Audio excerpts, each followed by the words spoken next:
Chairman, I've counted in this hearing, and we're only about an hour and a half in, the use of the word laptop about 20 times. In fact, in the chairman's opening statement, he said that he's upset that he believes the FBI prevented more Americans from learning about a private citizen's laptop.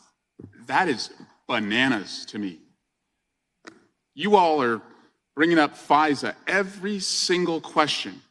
You're essentially saying to the American people that you're guardians of personal security and privacy, but the 2020 election was determined because the FBI didn't let more Americans see a private citizen's non-consensual nudes? Is that what we're saying here? That you lost the election not because of your ideas, but because a private citizen's laptop Do you want an answer? Will you wasn't yield? out there? Will you yield?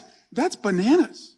Like, you should be a party of ideas, not a party of non-consensual nudes to help you win an election. Will you yield for an answer? It seems like that is what the objection is here today. We should be talking about the mass shootings that occurred over the last 10 days. Instead, this hearing has turned into absolute chaos. And I yield back. Time of the gentleman's expired. We bring up FISA because it's up for reauthorization, if the gentleman didn't know, at the end of this year. And it was in our witness's opening statement.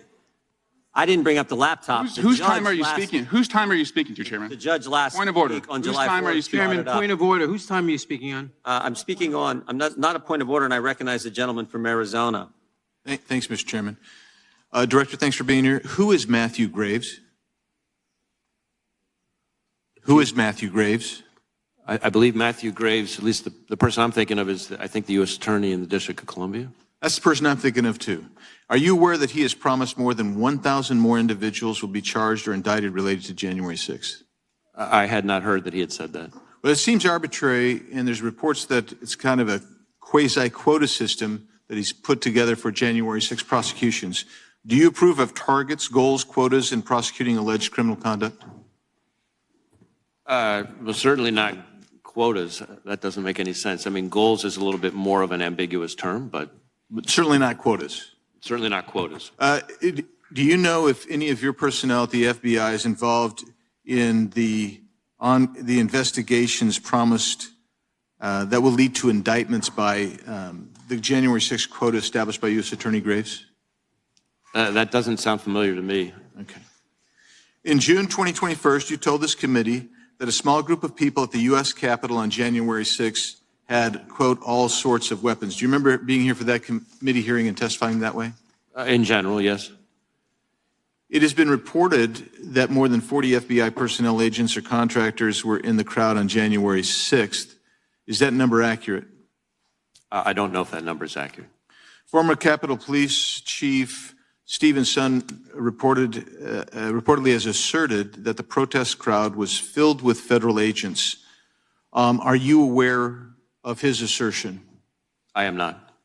Would you agree with him that it was filled with federal agents on January 6th? I would really have to see more closely exactly what he said and get the full context to be able to evaluate it. How many agents were actually agents or human resources were present in the Capitol complex and vicinity on January 6th? Well, again, it's going to get confusing because it depends on when we deployed and responded to the breach that occurred. Obviously, how many were under federal agents?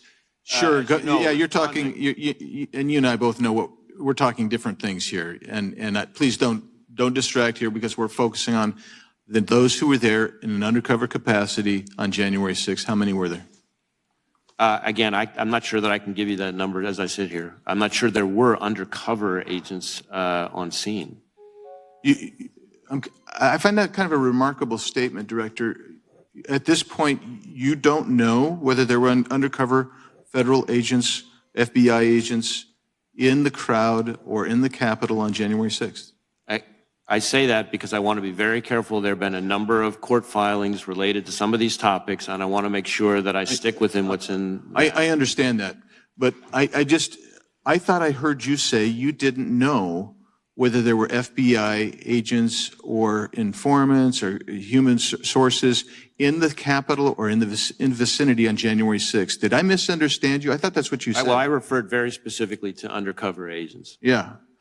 And so are you acknowledging then there were undercover agents? As I sit here right now, I do not believe there were undercover agents on scene, at least FBI agents. Did you have any assets present that day in the crowd? When it comes to what you're calling assets or what we would call confidential human sources, that's a place where, again, I want to be careful, much as I said in response to an earlier question.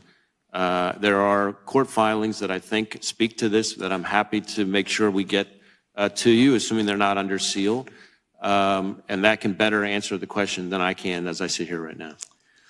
In the same June 2021 committee hearing, you told us that the FISA court, quote, approved FBI procedures, minimization procedures, collection and procedures, querying procedures, did not find misconduct, close quote. That's what you said. Specifically, you said the FISC found no misconduct. Yet 3 months later, the Inspector General found widespread problems in FBI's FISA applications, raising serious questions about the FBI review process of applications, including hundreds of examples of noncompliance with Woods procedures, for example.